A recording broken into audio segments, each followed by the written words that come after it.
जय हिंद प्यारे बच्चों, सुप्रभात सभी को।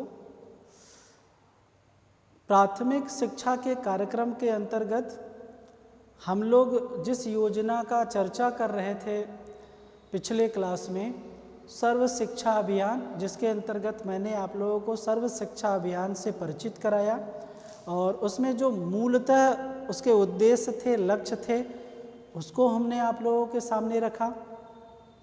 अब जो कुछ पॉइंट्स बचे हैं, जिसमें पॉइंट है सर्व शिक्षा अभियान एवं शैक्षिक सुविधाएं। इस अभियान के अंतर्गत कौन कौन सी शैक्षिक सुविधाएं दी गई हैं, जिसमें मैं पहले स्थान पे रखा हूं शिक्षक को।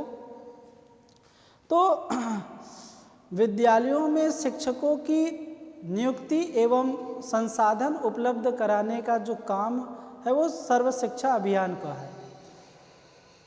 और प्राथमिक विद्यालय एवं उच्चतर प्राथमिक विद्यालय में 40 विद्यार्थियों पर,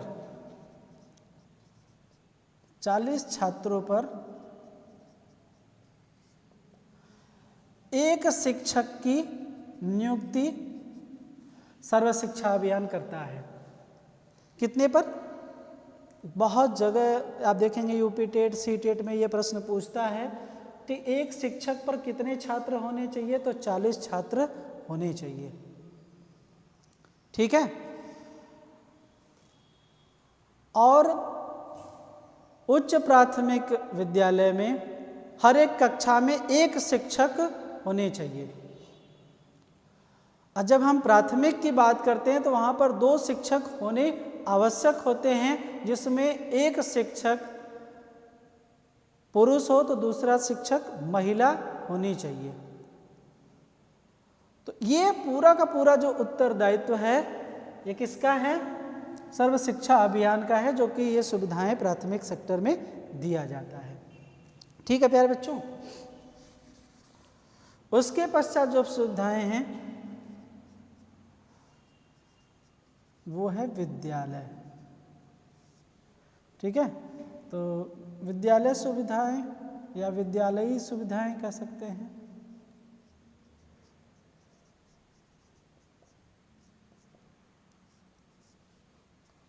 ठीक। विद्यालयी सुविधाएं अगर आप देखे होंगे तो चाहे शहरी हो चाहे नगरीय हो, ग्रामीण हो, 1.5 किलोमीटर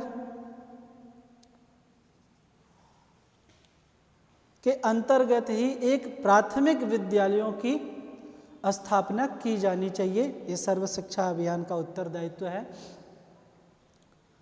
और 3 किलोमीटर के अंदर उच्च प्राथमिक विद्यालयों की स्थापना किया जाए, या फिर जहां पर 2 प्राथमिक विद्यालय हैं उन प्राथमिक विद्यालयों के बीच में एक उच्च प्राथमिक विद्यालय होने आवश्यक है। ये विद्यालय जो हैं उपलब्ध कराए जाने चाहिए नियमानुसार। ठीक है।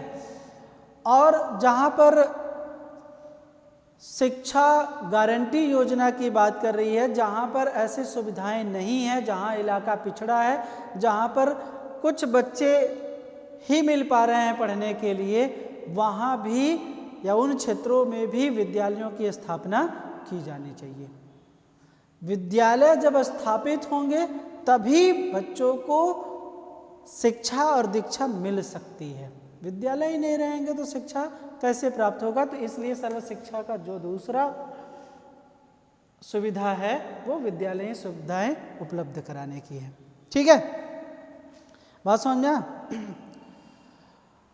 और इसके साथ साथ बालक और बालिकाओं को वहाँ पर शौचालय की व्यवस्था भी की जाए, शुद्ध पेयजल की भी व्यवस्था की जाए। ये सारी चीज़ें कहीं ना कहीं विद्यालय में सुनिश्चित होने चाहिए। स्वच्छ वातावरण होना चाहिए। कुशल शिक्षक की तो हमने बात ही किया है कि कुशल शिक्षक भी निर्मित वहाँ पर होने चाहिए। अगर कुशल शिक्षक ही नहीं होगा तो कौन पढ़ाएगा? ठीक। तीसरी जो सुविधा दी जा रही है सर्व शिक्षा अभियान के द्वारा वो है कक्षा कक्ष की सुविधा। ठीक है, कक्षा कक्ष की सुविधा। तो सर्व शिक्षा अभियान के अंतर्गत प्राथमिक विद्यालयों में 30 वर्ग फीट का कमरा होना चाहिए, या कह सकते हैं कक्षा कक्ष होना चाहिए, जिसमें बड़े रोशनदान लगे होने चाहिए, बड़ी बड़ी खिड़कियां लगी होनी चाहिए, जिसमें उचित मात्रा में बच्चों को प्रकाश उपलब्ध हो सके। और उसी से सटा 8 या 9 फीट का बरामदा भी होना चाहिए, जो आवश्यकता पड़ने पर उसका उपयोग कर सके, मौसम के अनुसार उसका उपयोग कर सके, वहाँ पर शिक्षा दीक्षा ले सके, या जो भी समस्याएं आ रही हैं उसका समाधान करने के लिए वो बरामदा होता है, जहाँ पर टीचर बैठते हैं, बच्चे भी अपना बैठ करके धूप लेते हैं, वो मौसम के अनुसार कहीं ना कहीं ये सारी चीज़ें होनी चाहिए। ठीक है, तो ये कक्षा कक्ष की भी सुविधा होनी चाहिए। ठीक,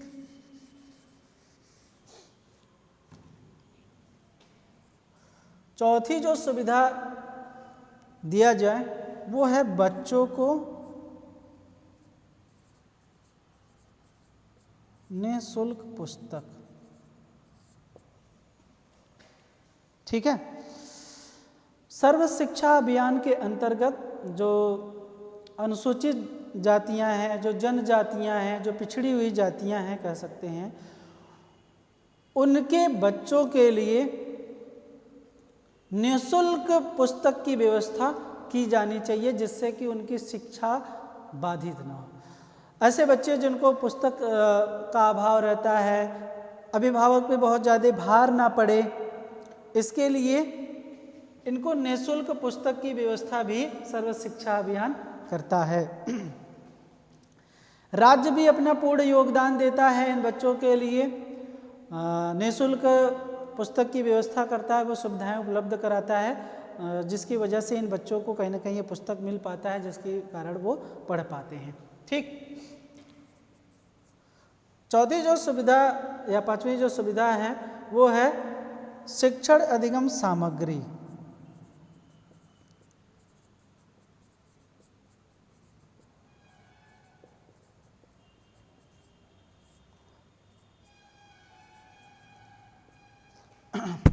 शिक्षण अधिगम सामग्री प्राथमिक स्तर पे अगर बात करते हैं तो सर्व शिक्षा अभियान ये कहता है कि प्राथमिक सेक्टर में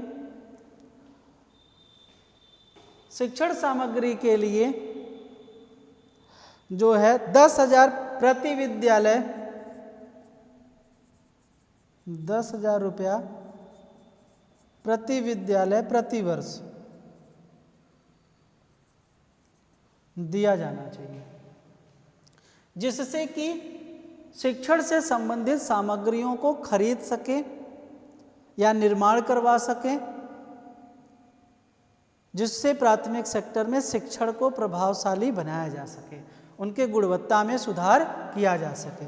यहीं उच्च प्राथमिक की जब बात करते हैं तब वहाँ पर 50,000 रुपये प्रति विद्यालय प्रति वर्ष प्रदान किए जाते हैं, जिससे कि यहाँ भी गुणवत्ता में सुधार लाई जा सके। शिक्षक जो है इन्हीं शिक्षण सहायक सामग्रियों की सहायता से कक्षा को रोचक, आनंदमयी, सरल, सुलभ एवं रुचिकर बनाने का प्रयास करता है। ये राज्य सरकार द्वारा अनुदान के रूप में व्यय किया जाता है, जिसे प्राप्त कर जो विद्यालय के प्रबंधक होते हैं या समितियों के जो सदस्य होते हैं वो सामग्री उपलब्ध कराते हैं विद्यालयों को, या प्रधानाध्यापक कह सकते हैं। प्रधानाध्यापक भी विद्यालयों को कहीं ना कहीं ये सारे उपकरण प्रदान कराते हैं। ठीक है, जिससे कि कक्षा शिक्षण को रोचक बनाया जाता है। अब इसके पश्चात जो सर्व शिक्षा अभियान है वो शैक्षिक सुविधाएं देने में विद्यालय को भी अनुदान देता है। ठीक है, विद्यालय अनुदान। तो ये जो सर्व शिक्षा अभियान है, इसमें शैक्षिक सुविधाओं के अंतर्गत देखेंगे तो ये योजना जो है प्रत्येक विद्यालय को फर्नीचर के लिए, मेज और कुर्सी के लिए, साफ सफाई के लिए, पेयजल के लिए, रख रखाव के लिए, प्रयोगशाला के लिए, अन्य बहुत सारी चीज़ों के लिए विद्यालय में भी अनुदान दिया जाता है। और उस अनुदान को जिन कार्यों के लिए आता है वो खर्च करके विद्यालयों का पुनरुत्थान किया जाता है। ठीक है, अब विद्यालय के साथ साथ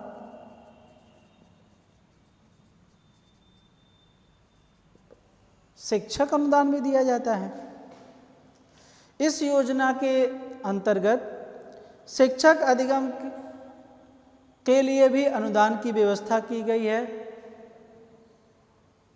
आप देखेंगे तो शिक्षक के लिए भी अगर अनुदान की बात किया जाए तो शिक्षक प्रभावशाली शिक्षण दे, इसके लिए अनुदान दिया जाता है ताकि शिक्षक की जो भी अपनी आवश्यकताएं हैं उन आवश्यकताओं की पूर्ति कर सके। अन्यथा इसके अभाव में जो समय उसको विद्यालय के पुनरुत्थान छात्रों के लिए देना चाहिए वो जाकर के अपने कोचिंग ट्यूशन में समय देने लगेगा, तो उसको अनुदान मिलना चाहिए, प्राप्त होना चाहिए। तो इसलिए शिक्षकों को भी अनुदान दिया जाता है। अब उसके पश्चात शिक्षक प्रशिक्षण की भी सुविधा दी जाती है। तो इस योजना के अंतर्गत शिक्षक प्रशिक्षण भी दिया जाता है, जिसमें जो इन सर्विस या सेवाकालीन कह सकते हैं शिक्षक रहते हैं, उनके लिए पूरे वर्ष भर में 20 दिन का प्रशिक्षण प्रदान किया जाता है। और जो नए जो शिक्षक नियुक्त किए जाते हैं, नए शिक्षक जो नियुक्त किए जाते हैं उनको वर्ष भर में 30 दिन का प्रशिक्षण दिया जाता है। और जो गैर सरकारी शिक्षक होते हैं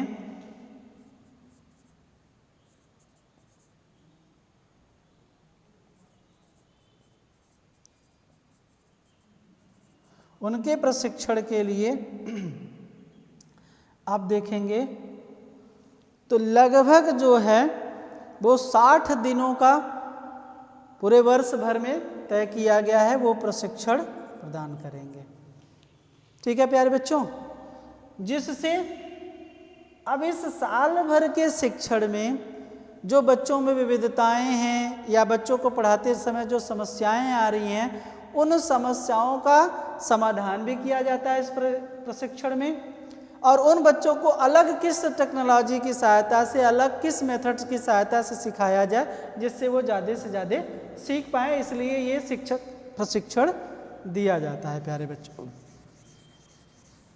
तो ये भी सुविधा है सर्व शिक्षा अभियान ने दिया हुआ है। ठीक, उसके बाद है अधिगम असमर्थ बालक। सर्व शिक्षा अभियान योजना के अंतर्गत जो बच्चे सीखने में असमर्थ हैं, जो सीखने से वंचित हैं या सीखने में जिनको समस्याएं आती हैं, उन बच्चों को सर्व शिक्षा अभियान के अंतर्गत राज्य सरकार के द्वारा 1200 रुपया प्रति बालक प्रदान किया जाता है, जो कि ये राशि मिलने से बच्चे सीखने के लिए तत्पर हों या सीखने के लिए आएं, उनके अभिभावक पे कोई बोझ ना हो, बच्चों पे कोई भार ना आए, ये सरकार के रूप से अनुदान मिल जाता है, या कह सकते हैं कि व्यय के रूप में प्राप्त हो जाता है। तो जिसकी वजह से या पैसे की वजह से वो बच्चे नहीं पढ़ पा रहे थे, तो सरकार इनको पैसा देती है, ये योजनाएं इनको पैसा देती है, जिसका लाभ लेकर के वो प्राथमिक शिक्षा ग्रहण कर लेते हैं प्यारे बच्चों।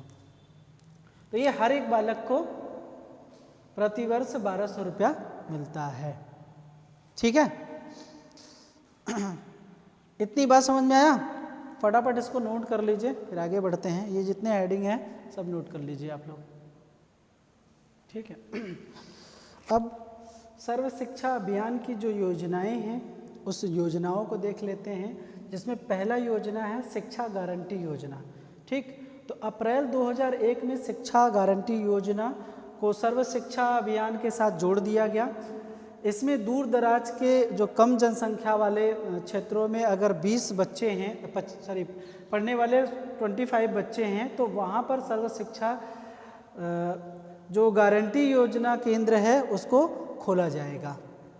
ठीक है, इसका मूलतः उद्देश्य ये था कि ऐसे क्षेत्र जो कि कम जनसंख्या वाले हैं और थोड़ा सा पिछड़ा हुआ इलाका है, जो दूर दराज वाला है, वहाँ पर क्या किया जाएगा, शिक्षा गारंटी केंद्र खोला जाएगा, जो कि सभी बच्चों को शिक्षा देने की गारंटी देता है।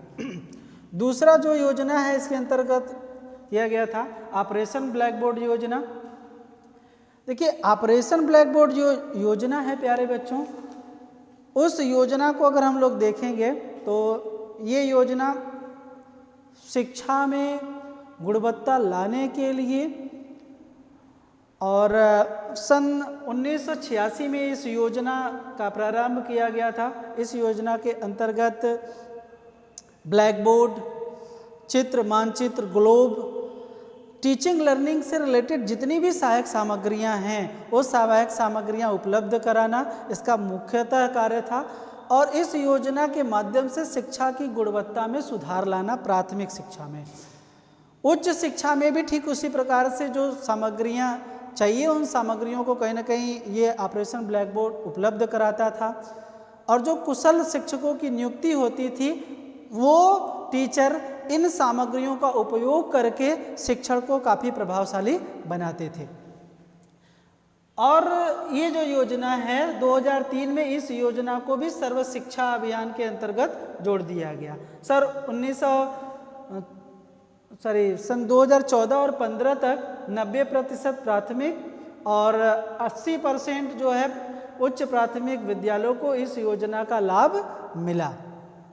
ठीक, उसके पश्चात आप देखेंगे तो तीसरा जो योजना है वो है जिला प्राथमिक शिक्षा कार्यक्रम। तो जिला प्राथमिक शिक्षा कार्यक्रम जो है 1994 से शुरू हुआ था, और इसके अंतर्गत जिला विशेष के अनुसार जो नियोजन और पृथक लक्ष्य निर्धारित किए गए थे, उसके माध्यम से प्राथमिक शिक्षा को सर्वसुलभ नीति लागू करना, जिसके अंतर्गत सन 2009 में इसको भी सर्व शिक्षा अभियान के अंतर्गत जोड़ दिया गया। और जोड़ने के पश्चात जो प्राथमिक शिक्षा है उसको अच्छा बनाने का प्रयास किया गया है। ठीक है, तो इसको फटाफट नोट कर लो प्यारे बच्चों, नोट कर लीजिए, फिर आगे योजना बताते हैं। तो 3 और योजनाएं हैं, फटाफट देख लेते हैं प्यारे बच्चों। कस्तूरबा गांधी बालिका विद्यालय योजना। देखिए, केंद्र सरकार ने सन 2004 में कस्तूरबा गांधी बालिका योजना की शुरुआत की थी। स्त्री शिक्षा के विकास के लिए ये योजना की गई थी, और सन 2007 में इस योजना को सर्व शिक्षा अभियान के अंतर्गत जोड़ दिया गया, सम्मिलित कर लिया गया। उसके पश्चात प्यारे बच्चों आता है मिड डे मील योजना। केंद्र सरकार के द्वारा ये योजना 15 अगस्त 1995 को शुरू की गई थी, और ये योजना काफ़ी अच्छी मानी गई, इसका बहुत सारे बच्चे इसका लाभ उठाए और इस योजना का लाभ उठा करके बच्चे विद्यालय तक गए और बच्चों को विद्यालय में रोकने का जो काम है ये योजना काफ़ी हद तक किया, मिड डे मील की योजना। और इस योजना को 2007 में सर्व शिक्षा अभियान के अंतर्गत इसको भी जोड़ दिया गया। उसके पश्चात प्यारे बच्चों आता है महिला समाख्या। महिला समाख्या के अंतर्गत देखेंगे प्यारे बच्चों तो महिला कार्यक्रम है जो कि स्त्रियों से संबंधित कार्यक्रम है, स्त्रियों को मजबूती और स्त्रियों को पढ़ने पर बल देता है। और इस योजना के आने से आप देखेंगे तो महिला के शिक्षा स्तर में काफ़ी वृद्धि होती है। महिला के जो आप कम संख्या विद्यालयों में देखते थे उसमें वृद्धि होती है। महिला के आप देखेंगे तो जो एक प्रदा प्रथा था, एक देखे होंगे पढ़ाने की बात नहीं की जा रही थी, तो उसमें उनके महिला के अभिभावकों में ये सजगता आई कि इन बच्चियों को भी शिक्षा दी जानी चाहिए। तो ये महिला समाख्या जो है घरों घरों तक जा कर के लोगों को जोड़ने का काम किया और लोगों को जागरूक करने का काम किया, जो कि माना जाता है कि स्त्री शिक्षा में बहुत ज़्यादा विकास देखने को मिला था महिला समाख्या कार्यक्रम के आ जाने से। इसके साथ साथ और भी देखेंगे तो शिक्षक शिक्षा की मजबूती, जो कि सर्व शिक्षा अभियान के अंतर्गत कुशल शिक्षकों की नियुक्ति की बात की जाती है, उनके अनुदान की बात की जाती है, जिनको प्राथमिक शिक्षा में या उच्च प्राथमिक शिक्षा में मजबूती प्रदान करता है कि वो आकर के बच्चों को प्रभावशाली शिक्षण प्रदान करें। ये तभी हो सकता है जब उनको ये साधन उपलब्ध कराया जाए, उनको समय समय पर वेतन दिया जाए और उनको एक कह सकते हैं कि एक शब्द आता है कि शिक्षक जब तक अपने आप को वहाँ पर स्वतंत्र नहीं फील करेगा और उसको ये सारे सुविधाएं मुहैया नहीं होंगी, तब तक वो कहीं ना कहीं अपने आप को विद्यालय में सही ढंग से प्रस्तुत नहीं कर पाता है। ये तभी हो पाता है जब कहीं ना कहीं सरकार का भी सहयोग रहता है और टीचर्स के लिए वो सारी चीज़ें मुहैया कराई जाए। अब टीचर का जो मुख्यतः काम होता है वो होता है शिक्षा देना, लेकिन अब उसके अलावा भी अगर उसको अन्य कार्यों में संलग्न कर दिया जाएगा, पल्स पोलियो, जनगणना, मतगणना, उनको अन्य कामों में अगर आप ले लेंगे दीपावली पे दिया जलाने के लिए, तो कहीं ना कहीं मूल जो काम है उसका उससे वो हट जा रहा है। तो इसलिए शिक्षा की मजबूती होनी यहाँ पे बहुत ज़रूरी है। जनशाला कार्यक्रम देखिए लोगों को भी इसमें जोड़ा गया इसके अंतर्गत, क्योंकि लोगों को एक आंदोलन था और वो आंदोलन तभी व्यापक पैमाने पर हो सकता है जब जनशाला बुलाई जाए, जिसमें अभिभावकों को, समाज के कुछ बुद्धिजीवी लोगों को सम्मिलित किया जाए और प्रारंभिक या प्राथमिक शिक्षा के बारे में लोगों को अवगत कराया जाए।